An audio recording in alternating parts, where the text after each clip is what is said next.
Hey guys, and welcome to a brand new video here on FPL Now. Today we're going to be going over my team selection for Game Week 31 and any transfers that I'm thinking of making as well. So if you're excited for the video, drop a like down below, leave a comment which players are you thinking of bringing into your team this week, subscribe if you're brand new, and let's get into the video. So, starting things off, my team is in a little bit of a shambles at the moment. I'll explain why in a second. But either way, let's go over how it is currently looking. In goal, we do have Raya, who's got Wolves away. My other option is Kepa, who's got Brighton at home. But I don't know, I just feel a little bit more confident playing Raya this week, who's got Wolves away. I don't know, Chelsea just seem all over the place at the moment. I may change that if, like, I don't know, Chelsea look really good midweek or something. But apart from that, I don't know. We're going to go Raya, who's got Wolves away. Wolves don't look very good at scoring at all. I know they just beat Chelsea or something, but either it doesn't really matter. Like, I'm playing Raya this week, I think he will get more points. I'm expecting a clean sheet more for Brentford. I know it is an away game, but I know Brighton are just so good going forward, and they got really unlucky against Spurs, and I feel like they've got a point to prove, and they'll definitely bang in a couple of goals, even though it is at Stamford Bridge. I mean, they lost 2-0 to Villa a couple of weeks ago, so I don't even think it's a problem that it's at Stamford Bridge. Anyway, though, Raya in goal, who's got Wolves away. The back line, we've also got Henry, who's got Wolves away, Trippier, who's got Villa away, and then Chilwell, who's got Brighton at home. And this is where the kind of problems start rising already, because obviously, in a perfect scenario, Luke Shaw would be back, and I would be able to play him instead of Henry this week, because then I'm not playing double Brentford defense. I don't think it's the worst thing in the world. Like, Wolves away isn't a terrible fixture, and I think they could definitely get a clean sheet.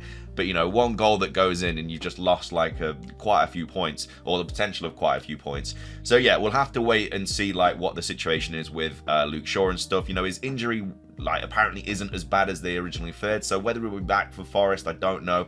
But at this point in time, I have to play Henry. I've got Trippier, who's got Villa away. I don't know, Villa's form is just so good at the moment, which is why I'm kind of choosing to play double Brentford defense over double Newcastle defense. But again, that could easily change.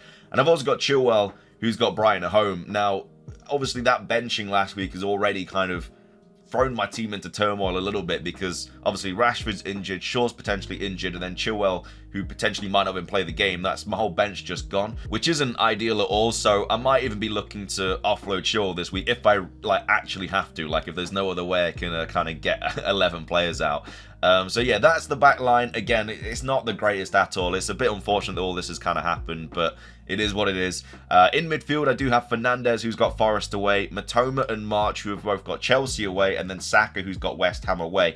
So Fernandes obviously has been playing very deep. I'm hoping that with the return of like Eriksen and Casemiro and stuff, that he should push forward, especially if Rashford's out. They're going to need those goal contributions from somewhere. So hopefully Fernandes does push really high up. And then yeah, obviously March and Matoma, every time I bench one of them, I get it wrong. So obviously I'm going to be playing both of them this week. If Rashford was fit, I don't think he will be, then I don't even know who I would bench. Like March and Matoma, I'd probably get it wrong. It's a 50-50.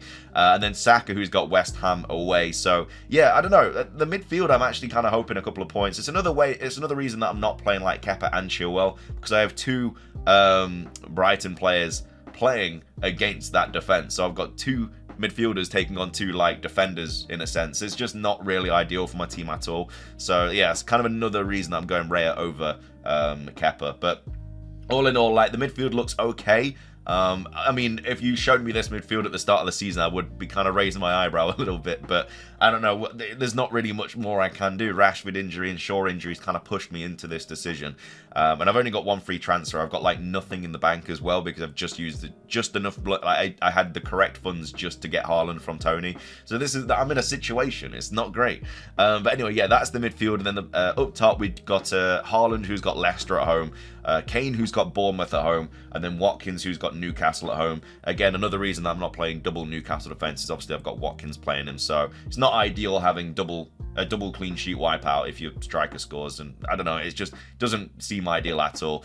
So yeah, then my bench is obviously Kepa, who's got Brighton at home, Botman, who's got Villa away, and then Rashford and Shaw, who are both injured. So I really hope that Shaw is back. This is why we just need... I'm not doing anything. I mean, we've got midweek games this week anyway, and then we've also got the press conferences as well. So for me, I can't be taking any kind of risky transfers or anything like that before I do anything else. I just have to wait for everything and get all the information and then do it all.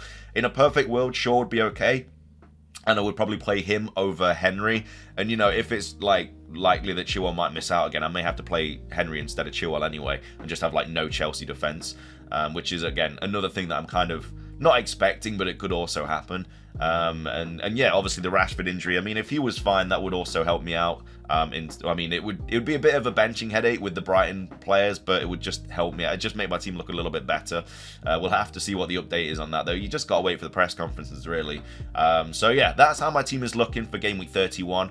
On paper, it doesn't look great. Like, I'm not really super confident going into this week. I really need Kane to get a massive haul, because I think a few people have gotten rid of him for Haaland, so I really need him to pop off. I need Fernandes to pop off as well, because he's still a bit of a differential for me. People have got rid of Saka as well, so those three players have to do really well for me this week. Otherwise, we could be looking at quite a considerable red arrow. And I don't know, I've been doing all right lately. We're 28k in the world. I'm trying to hit that 10k. That's where I would love to finish the season, and so I can't be dealing with like a really terrible game week. And then obviously free hit 32, so I don't have to worry about that. And then obviously my transfers after that will just be kind of for the doubles in 34. So yeah, this is how my team is currently looking. Let's move on to transfers. So as you can see, I've got nothing in the bank, and I've got one free transfer left. Now, in a perfect world, I would love to bring in Edison this week, but obviously I don't have the funds. I would love to get rid of Kepa and bring in Edison, and I'd play him, and then that'd be great. But as I say, I don't have the funds. So depending on the Luke Shaw injury and the Rashford injury, like, I may have to get rid of those. I think Shaw should be back hopefully soon. The Rashford one is all about the kind of the length of this injury. Like, if he's back before like if he's out for like 2 weeks, I will keep him. But if he's going to be out for like 2 months, obviously I'm going to be getting rid of him. Or even a month. Like, if he's not available for game week 34, the double, then I'll be getting rid of him, because there's just not really much point of keeping him, especially because there's such an easy transfer that you can go to as well, which a lot of people are going to be doing this week, which is Jack Grealish. I've got Leicester at home this week. His numbers, I can't even do that as well, because I think Rashford actually I didn't even see that. I think Rashford went down in price last night, and now I actually can't do the move from Rashford to Grealish. That really sucks. Grealish must have gone up and Rashford must have gone down. That's the only way I could have that, because I'm pretty sure last time I looked at this, that was a doable move. But now I can't do that. So that also, I really hope Rashford is okay then, because this is bad for me. I could take the hit and get rid of Chilwell this week and bring in Estepinian, because obviously, like, yeah, he's got Chelsea away, but I'll have him for game week 34. Obviously, I don't have to worry about the free hit, and that would give me funds in the bank.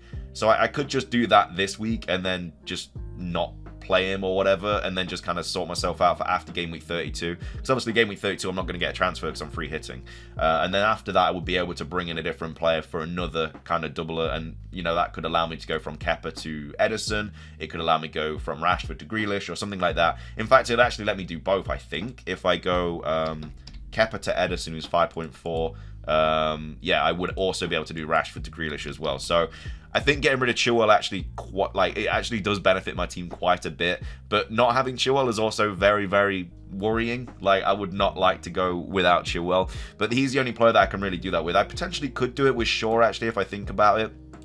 If I get rid... No, I wouldn't be able to do that. No, never mind. I would have to get rid of Chilwell. Yeah, that's the only way I would do that. But again, if I do get rid of Chilwell, it allows me to get 3 more doublers, and I think that is just, like, much more of an upside. Like, I'd get rid of Chilwell, who, you know, doesn't double in 34, and then I would get Estepinian for him. I'd get Edison for Kepa, and then I'd also get Grealish for Rashford, which, again, only if he's injured. So if Rashford isn't injured, then obviously I probably wouldn't make the Grealish move, because I just wouldn't have enough money to go to him anyway. There's always Saka as well that is also an option. I could easily get rid of him and bring in Grealish, which I'm also, like, not completely against, because the fixtures aren't great after Southampton. They've got City, Chelsea, and Newcastle, and I might actually get rid of him for Grealish around that time. So if Rashford is fine, then yeah, I would obviously be taking... I'd probably be getting rid of Saka for Grealish, and I think that would actually allow me to also keep Chilwell, which also kind of would be, like, nice to have. But then also I wouldn't have Estepinian, but I would be able to get rid of Henry and go for Estepinian. So I'd have to do that move first, though. But I don't know. It's just the whole situation, man. All these injuries, like, they've really just messed me up. But there are a couple of different ways I can take. You know, I either get rid of Chilwell, I either get rid of Saka. I don't want to get rid of Saka before West Ham and Southampton, though. I think that would be crazy to do, like, especially because he's on penalties and all that stuff. I know he's been, like, the best player this season, arguably. So I don't think I would like to do that. But obviously, free hit 32, I'd have him in my team regardless.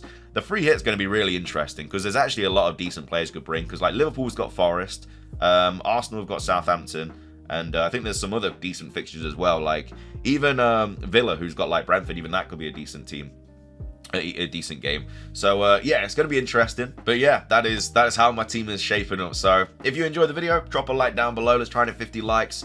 Leave a comment. What players are you thinking of bringing in for game week 31? Remember, if you don't have your free hit, you're always going to have to think about blank game week 32, and then you're also going to have to think about the double in 34 and stuff. Like, I don't know, kind of going between those 2 weeks with only like one in between is quite difficult without a free hit. So I'm very happy that I held on to it.